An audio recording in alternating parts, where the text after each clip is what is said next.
বাচ্চা, খালি সারাদিন কম্বল গায়ে দিয়ে বসে থাকো। জলদি যা, আমার জন্য বাজার থেকে বড় দেখে একটা মাগুর মাছ নিয়ে আয়। আচ্ছা দাদি, যাচ্ছি। শালা আজকের বুড়ির টাকা তেজ মারাই দেবো।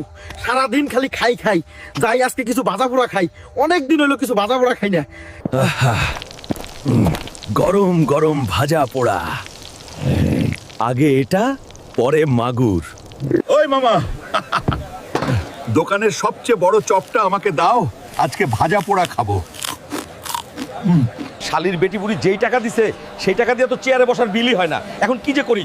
ওই মামা, আজকে কি ডিসকাউন্ট দেওয়া যায় না আমার জন্য? না হালকো, বহুত খাইছো। মামা, তোমাদের দোকানে আর আইতাম না, আমার ভুল হয়েছে, মাপ চাই। যে টাকা দিছে তয় টাকা দিয়ে হবে না, চপের দামই হবে না। এই ধর ধর।